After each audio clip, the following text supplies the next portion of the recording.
Boa noite, internet. Boa noite, Brasil. Eu sou o Cris Dias. Oi. Oi, e aí, mano? Tudo bem? E aí? Pode falar agora? Posso. É o seguinte, eu tô fazendo um podcast novo meu sobre trabalho, carreira, vida, universo e tudo mais, e eu quero te entrevistar. Beleza, como é que funciona? Você já está sendo entrevistado. Já estou sendo entrevistado. Esse é meu irmão Sandro, ou Sandrinho, que é como quase todo mundo chama ele. Mas ele também, por muito tempo, teve outro sobrenome, que não era Dias, não. É o seguinte, o nome do programa é Você Não É o Seu Crachá, que é como a gente tem sobrenome, né, da empresa. Tipo, como eu um dia acordei e vi que não era mais o Cris do Facebook, era só o Cris. E aí eu fiquei pensando um monte de gente que tinha crachás e que tinha essa relação com o nome e tal, para contar essa história. Só que eu lembrei que o seu e-mail era sandroglobo@ig.com.br. Você, durante quantos anos você foi Sandro do Globo? 17 anos. E aí eu falei, pô, então não preciso ligar pra ninguém, vou ligar pro Sandro. Comecei a trabalhar no Facebook em 3 de junho de 2013. Todo mundo que trabalha no Facebook lembra essa data, o dia que começou a trabalhar lá. A galera chama de Faceversary. É um momento importante na carreira, até porque você passa a ganhar um novo nome, passa a ser o Cris Dias do Facebook, ou só o Cris do Facebook. Oi, aqui é o Cris do Facebook, lembra de mim? Aí, isso era 5 anos, 15 de junho de 2018 foi meu último dia de trabalho lá. E a última coisa que todo mundo faz quando sai do emprego é entregar o crachá, ir na mão do segurança e entregar o seu crachá.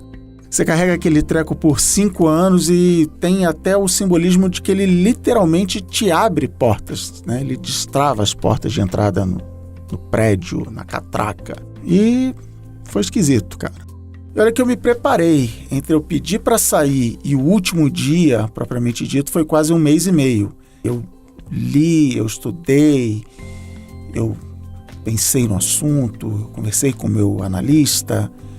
E ainda assim não foi nenhuma maravilha, não. Nesse tempo todo eu ficava lembrando de uma frase que eu ouvi uns meses antes, os longos meses onde eu fiquei pensando se era a hora ou não de sair.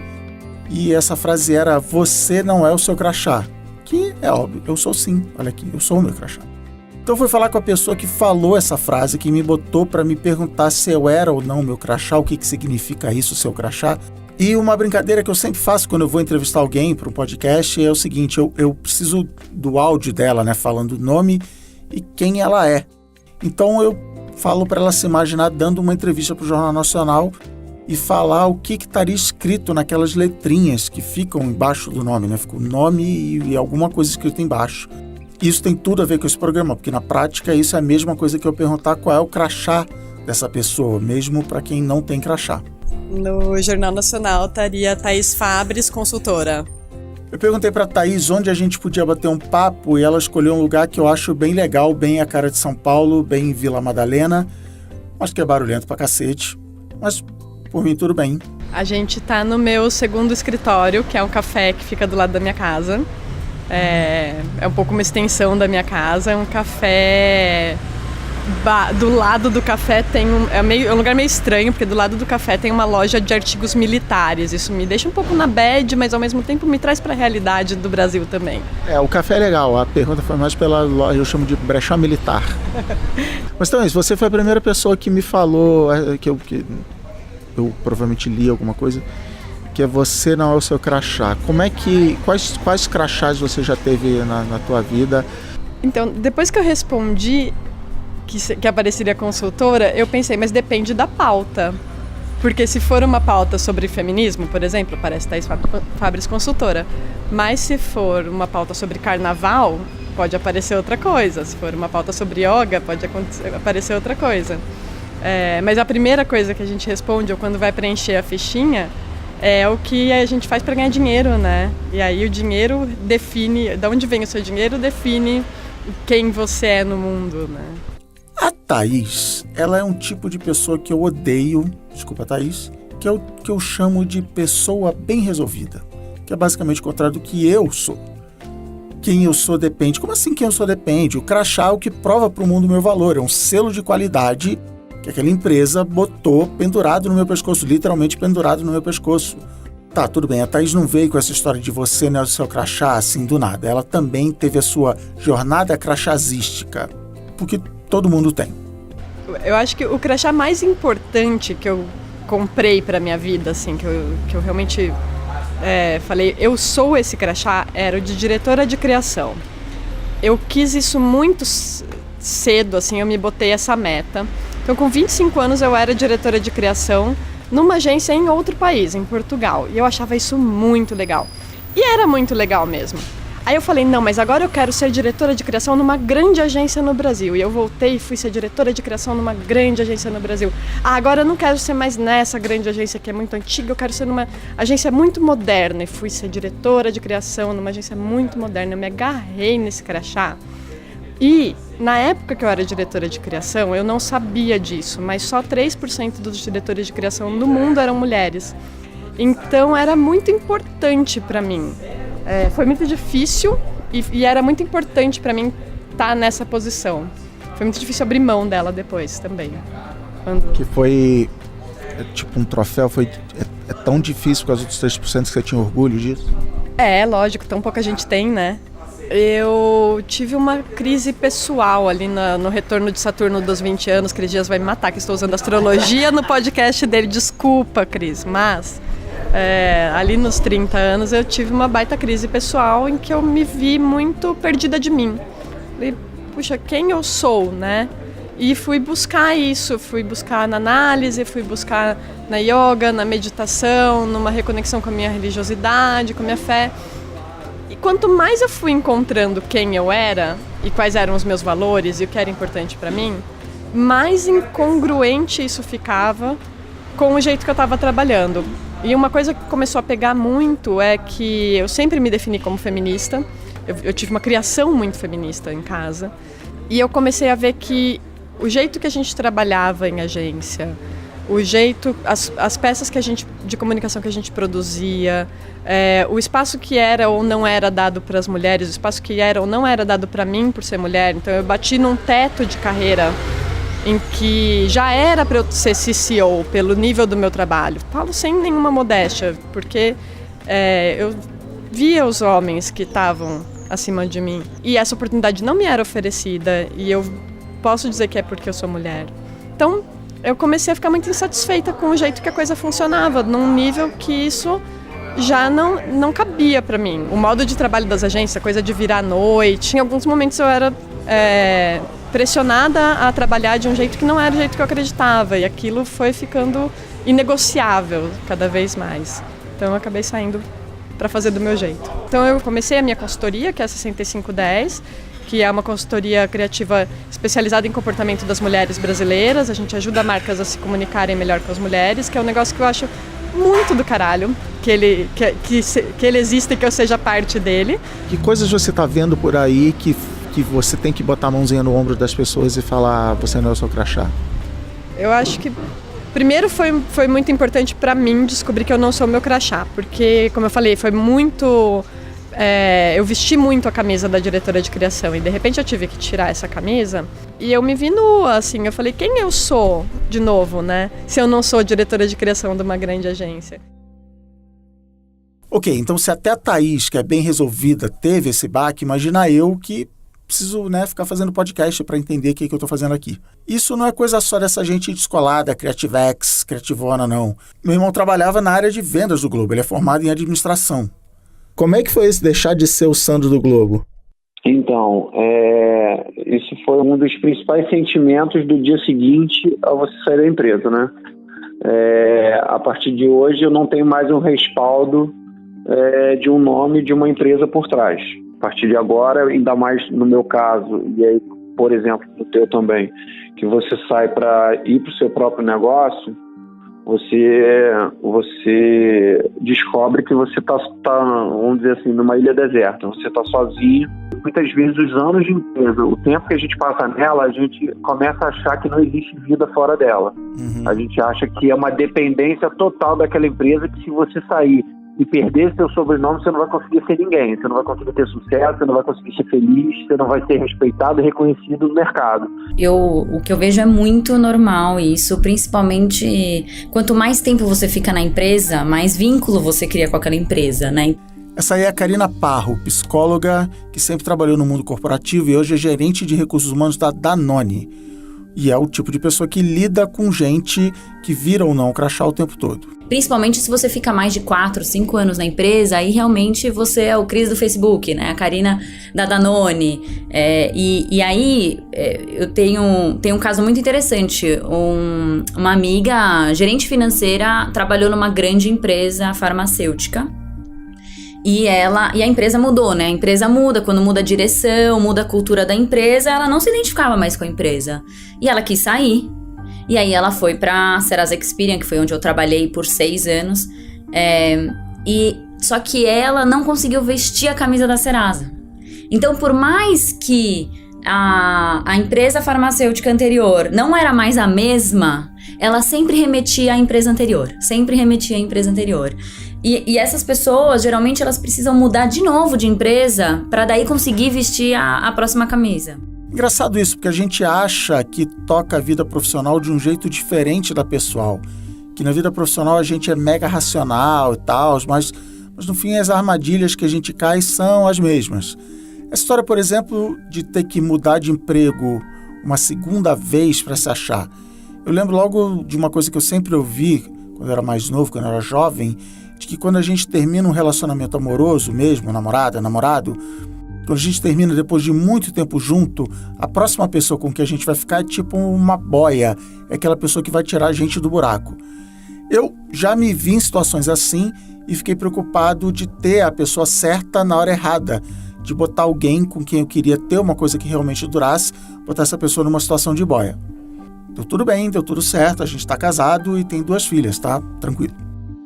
Então por isso eu perguntei pra Karina se na carreira a gente também tem um luto, se nessas horas onde a gente passa anos totalmente envolvido com o emprego, a gente precisa de um espaço, de um tempo, sabendo que as coisas não vão se resolver logo no primeiro dia de trabalho num novo emprego. Existe luto de trabalho? Existe. Eu tive uma amiga agora que ela já estava infeliz na empresa, muito infeliz. Óbvio que quando você está muito infeliz numa empresa, isso mexe com a sua produtividade. E ela não tomou a decisão de sair, e aí a empresa tomou a decisão por ela. E não foi surpresa, né? Mas é diferente quando você toma a decisão e a empresa toma a decisão, enfim. E ela ficou muito mal. E uma das dicas que eu dei foi, puxa, fica um tempo, relaxa, né? Aproveita o sol, a piscina, mas depois... A rescisão, né? Isso, né? Vive um pouco desse luto, né? Existe um luto, mas depois você tem que sair desse luto, né? E aí foi muito engraçado, porque ela logo conseguiu uma entrevista de emprego. E ela ficou tão feliz com a entrevista de emprego que ela logo aceitou, sem entender que o entrevistado também está avaliando a empresa. E ela não fez as perguntas. E aí no segundo dia de emprego ela me ligou chorando, falando: o que eu tô fazendo aqui? Esse lugar não é pra mim. E aí o que eu falei pra ela, que é uma coisa que eu vejo, e ela é jovem, né? A gente só consegue entender o que é importante pra gente num ambiente de trabalho depois que a gente vive coisas diferentes. Você saiu de um emprego ou saíram com você, é claro, mas aquilo é parte de você. Quantas horas por dia você passa ali com aquelas pessoas, com aquela cultura da empresa, né? Você é o seu crachá. Você passa mais horas com o seu crachá pendurado do que sem ele, se você desconsiderar as horas em que está dormindo. E se você, descontar as pessoas que dormem com crachá, não sei. O problema é largar esse crachá, quando a vida muda e o crachá não está mais pendurado ali. Primeira vez que eu voltei no Facebook, depois de sair do Facebook, me chamaram para almoçar lá. Eu cheguei na entrada, cheguei na porta principal e a mão, por uma fração de segundo, deu vontade de pegar o crachá e bater na porta para abrir a porta do refeitório. Acho que o primeiro ponto é avisar quem acabou de sair que, passada a euforia, bate o luto, bate a bad, e que depois de passar a bad vai ficar tudo bem, nem a euforia, nem é o fundo do poço, assim. Mas existem vários lutos para serem vividos e como que você vive lutos? Vivendo eles, não jogando eles para baixo do tapete. E aí, rechear esse tempo que agora é seu de outras coisas que não sejam trabalho, porque também é muito tentador quando você tem todo o seu tempo para você não sabe muito bem o que fazer com ele, você tem uma necessidade muito grande de fazer um negócio virar, qualquer que seja ele, de você enfiar trabalho em todas as caixinhas do seu tempo, como se isso fosse a garantia de que se você fizer isso, seu negócio vai virar, ou você vai ser mais feliz, ou minimamente você vai estar no controle das coisas. E não existe nem controle, nem a garantia de que mais tempo investido em alguma coisa vai fazer ela virar mais rápido, não tem. Então, qual a característica do Globo? O Globo, principalmente na área comercial, sempre foi uma empresa onde as pessoas passaram a grande parte da carreira. A maioria das pessoas ali da nossa área comercial foi primeiro emprego, segundo emprego. Então, são sempre pessoas com cargos de 15, 17, 20, 25 anos de carreira. E eu tenho vários exemplos de pessoas tudo que você possa imaginar. Gente que saiu e através dos anos de casa de indenização que recebeu, vive de renda. Tem gente que saiu, foi empreender, se deu bem. Tem gente que saiu e se deu ao gosto de falar, cara, vou trabalhar numa empresa menor, pequena, vou ganhar pouco, mas vou completar com a renda que eu adquiri da minha previdência, de tudo dos anos de Globo, e vou viver bem. Uhum. E tem as pessoas que realmente se frustraram. Assim, ontem eu conversei com uma pessoa, uma amiga minha muito próxima, que trabalhou, 32 anos no Globo, saiu mês passado. Uma pessoa fala assim, cara, eu não sei o que vai ser da minha vida. É meio engraçado, né? Se você não prestar atenção no que meu irmão falou, parece até que ele está contando a história de uma pessoa que perdeu um parente ou um grande amor. Eu nunca mais vou ser feliz, eu não sei mais o que eu faço da minha vida. Não parece estar falando do trabalho. Tem que ter esse luto, mas sem se rasgar de desespero, assim como é na vida pessoal. Você precisa se dar o direito, precisa se dar o tempo de parar, a grana da reação está aí para isso. É fazer um plano e curtir esse momento. O que não dá é para se entregar, não se jogar literalmente no sofá, porque no fim isso não vai fazer bem para a cabeça, e aí voltar a trabalhar lá na frente, seja lá onde for, vai ficar mais difícil sim. O que eu mais vejo é essa dificuldade da pessoa se encontrar e continuar com uma autoconfiança, sabe? Em quem ela é profissionalmente e nos estudos que ela fez. Eu já fiz uma entrevista com um cara, era uma vaga de diretor, o currículo era fantástico, era muito bom. Eu olhei o currículo e falei, puxa, é o cara, ele vai se aderir à vaga com certeza. Ele estava desempregado há pouco tempo e a entrevista foi muito ruim, porque ele estava muito, muito desconfiante, né? Com baixa autoestima. E é difícil, porque ele tá assim nesse momento. Eu, como entrevistador, eu posso falar pra ele isso. Eu posso falar, puxa, você tem um currículo imenso, ótimo. Mas você não tá se apropriando da sua história, do seu passado pra me mostrar tudo o que você fez. Então, eu acho que você ainda pode resgatar essa confiança pra vir melhor numa entrevista. Eu posso falar isso, mas é difícil, eu não posso contratar ele se ele me mostrou essa baixa confiança. Porque isso pode se espelhar no trabalho dele. Ele pode ter dificuldade ou não, enfim. Mas eu já interrompi a entrevista falando, vamos marcar um outro dia? Eu acho que você não tá bem hoje, não tá fluindo. Vamos marcar um outro dia. E eu já fiz isso, vamos marcar outro dia. Porque a pessoa não tá se autoajudando, né? No fim, o caminho para deixar de ser o seu crachá não é moleza. Falo com tranquilidade. É humano, é normal, é até esperado. O caminho é saber que o crachá nunca vai ser maior do que você. Eu lembrei aqui de uma coisa que aconteceu umas 2 semanas antes do tal primeiro dia no Facebook, que todo mundo lembra, que eu falei no início do episódio. Era um domingo, eu não lembro o dia exatamente, saiu na imprensa especializada, olha só que chique, que eu ia trabalhar no Facebook. Foi legal, foi uma bela massagem de ego ver a reação das pessoas. Ler um monte de comentário do tipo, você merece, cara, que legal, tô feliz por você.